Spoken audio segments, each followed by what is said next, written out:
महाकुंभ को सिर्फ आस्था के नजरिए से नहीं बल्कि बिजनेस के नजरिए से भी देखिए।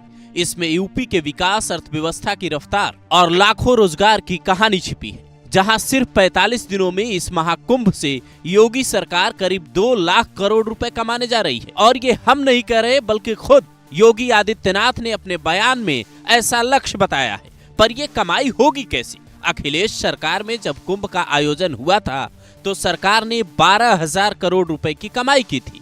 तब श्रद्धालुओं की संख्या करीब 4 से 5 करोड़ थी।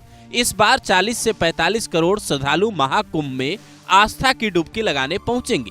इनमें से 45 करोड़ लोग अगर 500 रुपए भी खर्च करेंगे तो ये पैसा होता है 22,500 करोड़। इनमें से कई लोग ऐसे भी होंगे जो ज्यादा खर्च करेंगे, लेकिन सिर्फ इनके खर्चों से इसका आकलन नहीं किया जा सकता। सरकार किन किन तरीकों से कमाई करेगी ये आपको बताए, उससे पहले सीएम योगी का बयान सुनिए।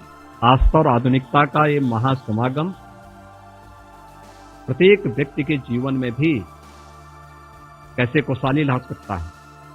लाखों लोग इस पूरी व्यवस्था के साथ जुड़े हुए, लेकिन यह प्रयागराज के साथ साथ प्रदेश और देश की अर्थव्यवस्था को भी अकेले प्रयागराज महाकुंभ 2 लाख करोड़ रुपए का ग्रोथ अकेले प्रयागराज महाकुंभ से होना। सरकार जब भी ऐसे आयोजन करवाती है तो उसका खर्च भी हजारों करोड़ में होता है। इस बार के महाकुंभ पर कुल खर्च करीब 7500 करोड़ रुपए का आ रहा है, जिसमें से करीब 2100 करोड़ रुपए केंद्र की मोदी सरकार ने दिए हैं और बाकी फंड योगी सरकार ने जारी किया है। इसमें वहां की सुरक्षा व्यवस्था से लेकर रहने खाने तक के इंतजाम समेत तमाम काम शामिल हैं। यानी दूसरी भाषा में कहें तो पैसा पानी की तरह बहाया जा रहा है ताकि किसी को कोई असुविधा न हो।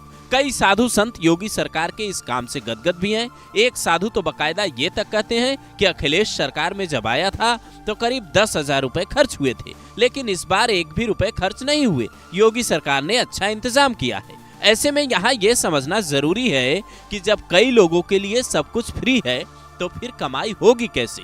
तो इसका गणित थोड़ा अलग है। एक अनुमान के मुताबिक महाकुंभ के आयोजन का अर्थशास्त्र समझिए। 45 दिनों के आयोजन में फूल का कारोबार करीब 800 करोड़ रुपए का होगा। पूजा के सामान पर करीब 2,000 करोड़ रुपए खर्च होंगे, जिससे कमाई होगी। गेहूं, आटा, चीनी, मसाले का कारोबार करीब 4,000 करोड़ रुपए का होगा। 1,000 करोड़ का तेल कारोबार और 2,000 करोड़ की सब्जियां भी बिकेंगी। 50 करोड़ का कारोबार नाविक करेंगे। 300 करोड़ किराया गाड़ी वाले कमाएंगे। होटल, रेस्टोरेंट और अलग अलग बिजनेस मॉडल करीब 5,000 करोड़ की कमाई कर सकते हैं। अब आप कहेंगे इससे सरकार कैसे कमाएगी? तो उसका पहला गणित है जीएसटी यानी टैक्स। हर बिजनेस पर अलग अलग तरीके से टैक्स सरकार लेती है।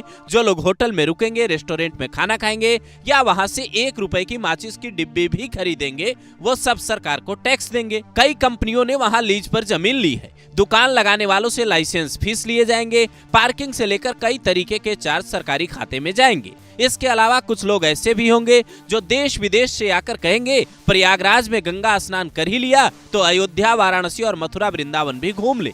यानी वहां भी कमाई के साधन बढ़ेंगे। इसीलिए सभी तीर्थ स्थलों पर भी योगी सरकार व्यवस्था चाक चौबंद करवा रही है। यानी करीब 8,000 करोड़ रुपए लगाकर योगी सरकार 2 बड़े काम करने जा रही है। पहला, सनातनी आस्था का सम्मान, देश विदेश तक उसका प्रचार प्रसार, और दूसरा, देश को $5 ट्रिलियन की इकोनॉमी बनाने में 2 लाख करोड़ का योगदान। आप शायद ये जानकर दंग रह जाएं कि साल 2019 में जब योगी सरकार ने कुंभ का आयोजन करवाया था तो उस वक्त यूपी की अर्थव्यवस्था में 1,20,000 करोड़ रुपए की बढ़ोतरी हुई थी, जो अपने आप में एक रिकॉर्ड है। इसीलिए कई लोग ये कहने लगे हैं कि अगर सरकार 5-10 हजार करोड़ रुपए खर्च कर लाखों करोड़ कमा सकती है, अर्थव्यवस्था को रफ्तार मिल सकती है, तो फिर इसमें दिक्कत क्या है?